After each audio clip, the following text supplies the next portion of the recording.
Bonsoir à tous, ravi de vous retrouver en ce premier lundi de l'hiver. Toute l'actualité près de chez vous, infos, reportages, météo, sport, culture et les animations de Noël, au cœur de la principauté bien sûr.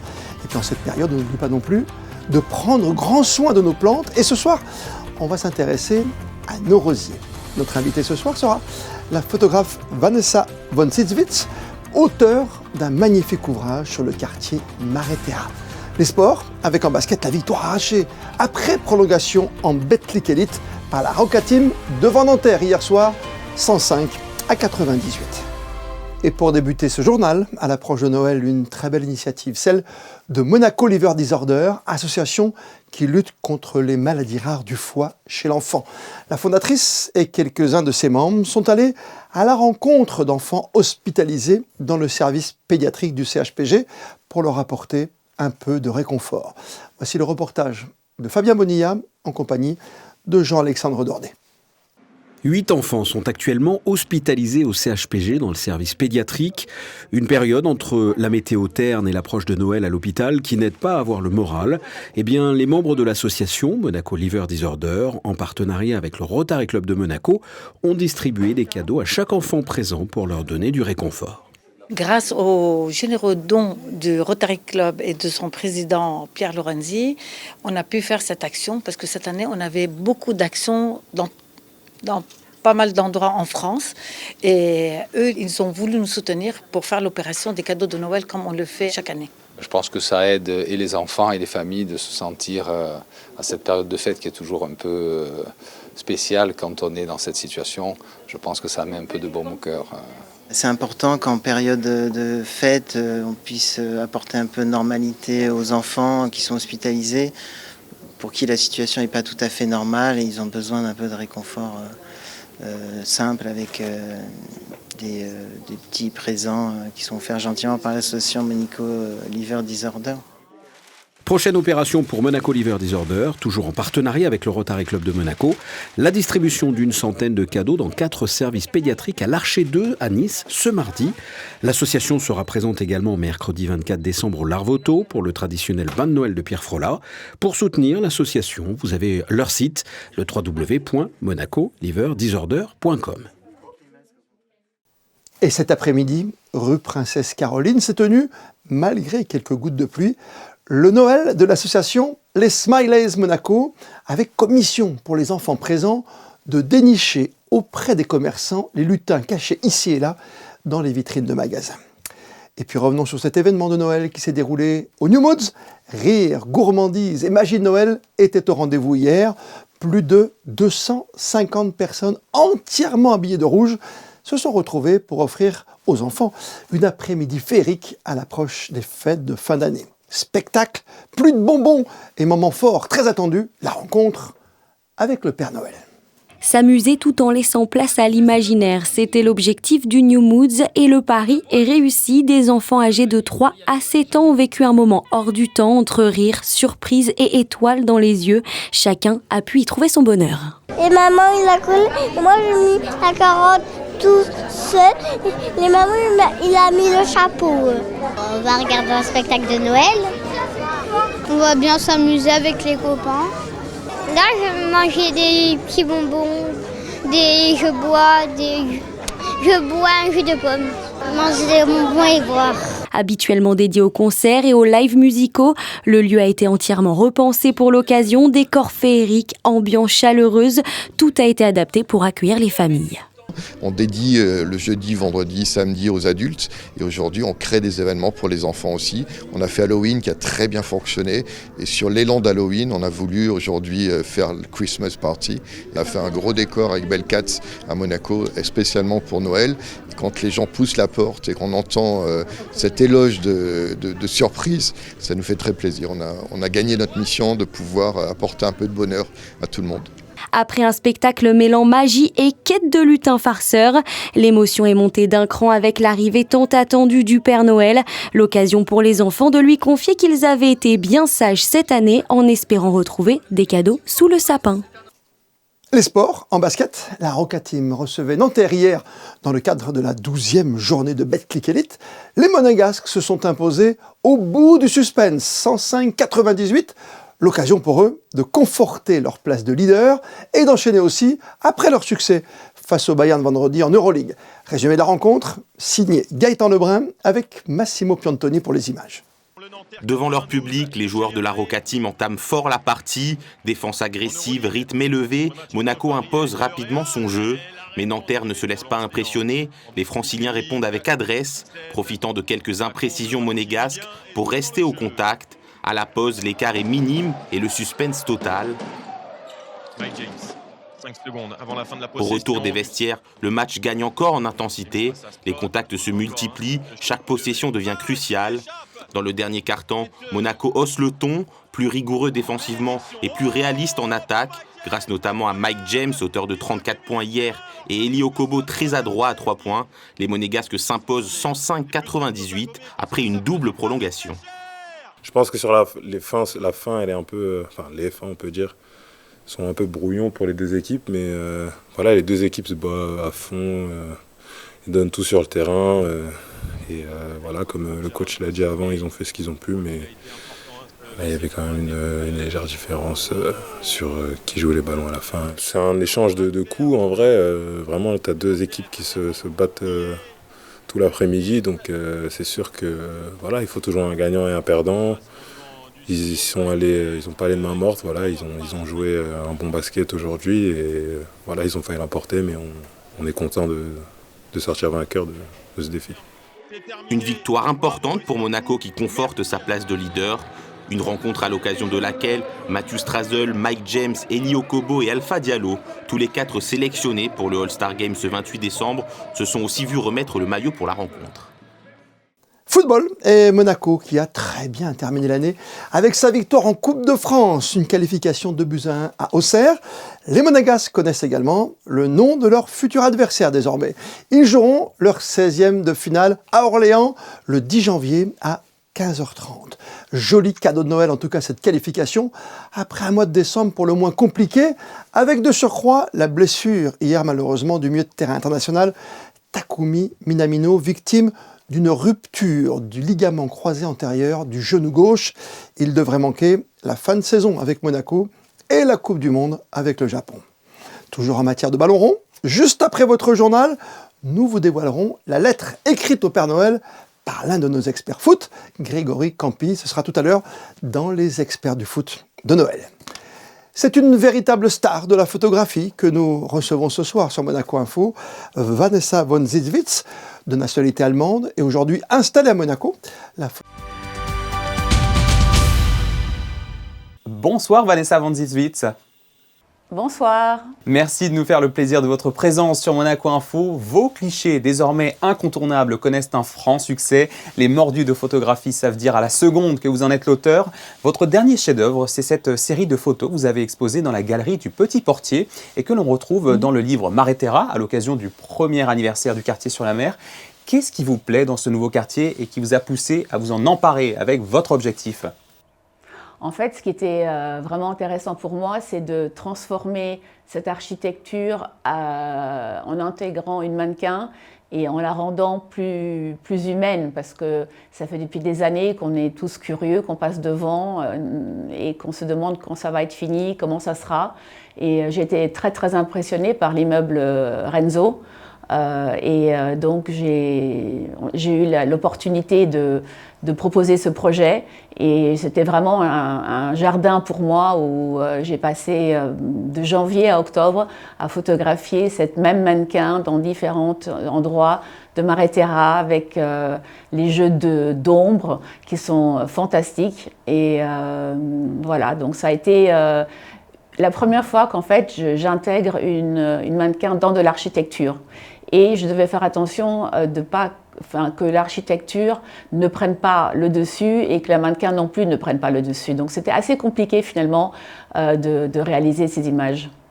Et alors, photographier des célébrités, en général, on se souvient par exemple de votre exposition en 2023 chez Sotheby's Monaco, consacrée au pilote allemand Michael Schumacher, lors de laquelle le prince Albert II lui-même vous avait félicité pour votre travail. On se souvient aussi de George Clooney, de Carla Bruni. Qu'est-ce qui vous passionne dans les photographies de stars? C'est révéler quelque chose dans leur personnalité?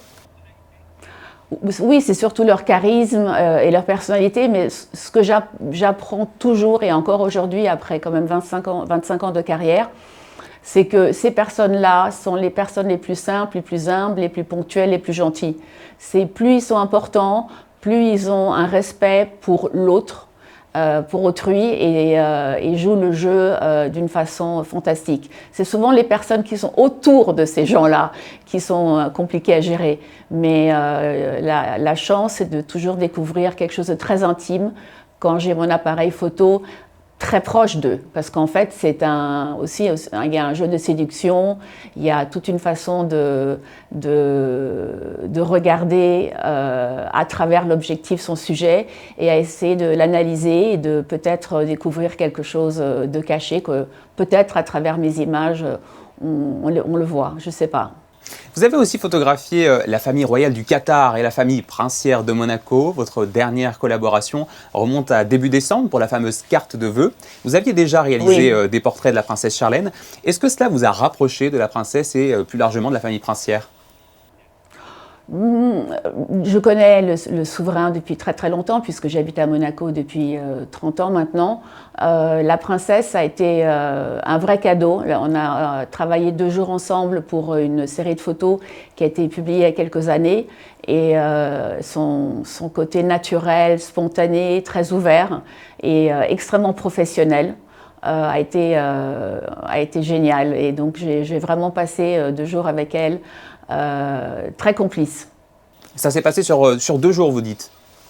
Oui, on a photographié à l'intérieur du palais et on a aussi été dans différents endroits. Il y a cette fameuse photo où je l'ai placée sur des rochers dans le port de Fontvieille avec le musée océanographique dans le fond. Et donc elle a joué le jeu, elle était dans une sublime robe du soir blanche avec des escarpins et elle était comme une espèce de sirène qui sortait de l'eau. Pour cette couverture d'ailleurs qui a eu pas mal de succès. Voilà, donc vous utilisez les décors de Monaco pour vos magnifiques photos. Et justement, vous êtes de nationalité allemande, mais vous êtes installé en Principauté de Monaco depuis vos 18 ans. C'est ici que vous vous sentez vraiment chez vous? C'est votre terrain de jeu préféré? Ah, complètement, parce qu'il y a des recoins, d'ailleurs que je ne dirais pas, que j'utilise un peu comme des studios extérieurs. Et je suis toujours à la recherche et je découvre constamment d'autres endroits où je peux m'amuser et justement placer des personnalités pour les photographier. Quel est votre spot préféré? Mon endroit préféré à Monaco, c'est définitivement la Nouvelle Digue. Il y a une très très belle lumière, il y a le béton que j'adore photographier puisque j'aime vraiment mettre en contraste toujours la peau d'une femme, la féminité avec la dureté du béton. Et puis il y a la mer juste derrière. Donc ça c'est pour moi un studio extraordinaire. Et alors demain, quels sont les nouveaux projets qui vous attendent? Je suis en train de travailler sur un livre sur un très grand cavalier d'obstacles, Marcus Ehning, qui est une légende dans notre monde puisque je suis aussi cavalière. Et c'est une personne que j'admire depuis toujours. Et j'ai eu l'occasion de le rencontrer. On a décidé de collaborer ensemble et de faire un livre sur lui. Donc je le suis sur les terrains de concours, chez lui, avec ses poulains, dans les écuries. Et je m'intègre complètement à cette personne qui est de nouveau un des plus grands et qui est de nouveau une des personnes les plus humbles et gentilles que j'ai rencontrées. J'ai énormément d'admiration pour lui et je suis très très contente que finalement en Allemagne on va avoir un livre sur cette grande personnalité sportive. Voilà, encore un nouveau de vos projets qu'on suivra avec grande attention. Merci beaucoup Vanessa Van Sisvit d'avoir été avec nous sur Monaco Info. Merci et bonne année. Et bonne année à vous. Joyeuses fêtes. À la pépinière de la direction de l'urbanisme, l'effervescence est palpable. Ici, des rosiers se préparent à participer à la nouvelle édition du concours international de roses de Monaco. Plusieurs centaines de jeunes plants grandissent et s'épanouissent sous l'œil attentif des jardiniers qui les soignent quotidiennement. Voici le reportage de Marie Bonnet-Blanc avec la complicité d'Arnaud Imbert pour les images. 780 rosiers en pot, les 10 derniers viennent tout juste d'arriver. Première étape indispensable, la taille afin d'équilibrer et harmoniser les racines avant le rempotage. Un travail minutieux mené avec rigueur par les jardiniers. Je vais le praliner, juste ici. Voilà, en fait ça sert surtout à protéger le rosier, à vraiment le fortifier. À l'intérieur du pot qu'il y a ici, vous voyez, vous avez du pomiche. Le pomiche, ça sert à drainer après pour bien s'occuper du rosier, pardon. Donc je mets déjà un fond de terreau. Ensuite, je mets délicatement le rosier sans les abîmer les racines. Voilà, comme ceci. Voilà. Là, il y a déjà mon fond. Ensuite, je complète avec du terreau. Alors, je fais surtout attention ici, vous voyez. Là, par exemple, ici, vous avez le porte-greffe. Ça, il faut faire attention à vraiment pas pas l'enterrer. Sinon, le rosier va avoir beaucoup plus de mal à se développer. Voilà, je remplis bien. Il ne faut pas trop tasser, hein. Faut vraiment que les racines puissent vraiment bien, pour mieux se développer, pardon. Voilà, si je fais bien mon contour, j'appuie légèrement dessus. Et vraiment, je reste à fleur du pot. Et voilà, mon premier rosier est terminé. Les rosiers sont ensuite transférés en serre où ils seront observés pendant les 4 prochains mois. Chacun d'entre eux est numéroté. En tout, c'est 70 producteurs qui ont fait parvenir une dizaine de rosiers, mais seulement 5 de leurs plants seront retenus pour participer au concours.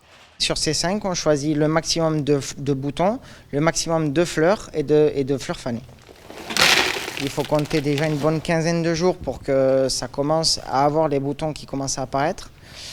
Donc les bourgeons vont commencer à démarrer et de là, forcément, on va nous sélectionner, voir un petit peu ce qu'il en est et peut-être des fois retailler parce que vous avez des grandes tiges qui vont pousser. Il va falloir aussi avoir un rosier harmonieux et ainsi de suite. Et donc on a diverses variétés de rosiers, on a des couvre-sols, des hybrides de thé, des fleurs multiples. Donc à nous après, en serre, à faire forcément que le rosier soit le plus harmonieux possible et qu'on soit vigilant à tout ça. Et c'est surtout aux maladies en fait, et ravageurs qu'il faut être vigilant. Il ne reste désormais plus qu'à patienter. Ces rosiers sont encore en pot. Ils seront finalement présentés en pleine terre lors du concours qui est prévu au mois de mai prochain. En partenariat avec les ballets de Monte-Carlo, le Grimaldi Forum rend hommage chaque mois de décembre au monde de la danse. Et impossible d'évoquer cet art sans parler de Loie Fuller, cette danseuse américaine que rien de prédestiné à fouler la scène de l'Opéra de Paris. Elle est au cœur du film La Danseuse, projeté hier dans le cadre de Tout l'art du cinéma. Film signé Stéphanie Di Giusto, qui a conquis le public. Cachée sous des mètres de soie, les bras prolongés de longues baguettes de bois, Loie Fuller réinvente la danse. Danseuse avant-gardiste, elle redouble d'efforts pour s'imposer à Paris, jusqu'à sa rencontre avec Isadora Duncan, jeune prodige qui va précipiter sa chute. Un film bouleversant, salué par les spectateurs. Super. Et j'aimerais bien reprendre la vie de Loie Fuller parce que je savais, je ne sais plus exactement après le parcours qu'elle a eu. Donc, du coup, je vais approfondir le sujet. C'est un très beau film. J'ai surtout ressenti la douleur de l'effort et pour arriver à la perfection. Il est de 2015 et j'en ai jamais entendu parler. Mais quelle merveille! Et ça, pour la programmation, c'était vraiment fantastique. La personne qui l'a programmé, j'ai trouvé ça fabuleux. Tout l'art du cinéma, c'est plus de 20 ans de projection. Cette année, le fil rouge est consacré à la comédie américaine. Le deuxième trimestre de la programmation débutera dès le mois de janvier avec un film qui donne déjà envie. On reprend la comédie américaine de Frank Capra qui s'appelle New York, Miami, qui est un film absolument savoureux, très drôle, très bien écrit et que les gens ne se lassent pas de revoir. C'est un film avec Clark Gable et Claudette Colbert et qui est vraiment un film magistral. Si la programmation vous a séduit, le rendez-vous c'est le 6 janvier prochain à 19h au Théâtre des Variétés. Un rappel avec le programme de fête cette semaine sur Monaco Info. ce soir. 21h, tout d'abord, le concert exceptionnel de l'Orchestre Philharmonique de Monaco sous la direction de Charles Dutoit avec en soliste la pianiste Martha Argerich. Demain, mardi, à l'honneur, l'Opéra de Monte-Carlo qui célèbre Maurice Ravel. Et puis mercredi, toujours à 21h, vous pourrez revivre en intégralité le gala du 47e Festival international de Monte-Carlo, Festival du Cirque 2025. Et avant de découvrir vos prévisions météo pour les prochaines 24 heures, avec Christinda Petit-Homel, comme le veut la tradition, on termine votre journal en images avec les meilleurs clichés réalisés par nos photographes de la direction de la communication en cette année 2025. Et ce soir, notre curseur se positionne sur le mois d'avril. On se retrouve demain, 19h, pour un tout nouveau journal. D'ici là, passez toutes et tous une excellente soirée. Et plus que jamais, vous le savez, vous êtes bien sur Monaco Info.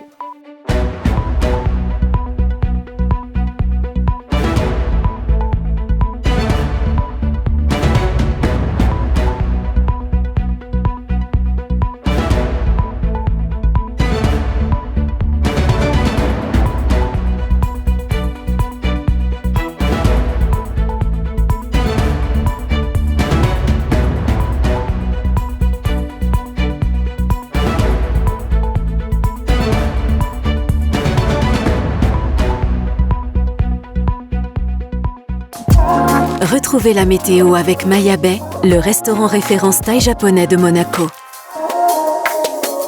Bonsoir à tous. Demain, le ciel sera gris et très couvert en matinée avec une ambiance un peu maussade sur la principauté. Dans l'après-midi, un risque de pluie est à prévoir, notamment en fin de journée. Et puis sinon, les températures seront douces puisqu'elles seront comprises entre 13 et 15 degrés.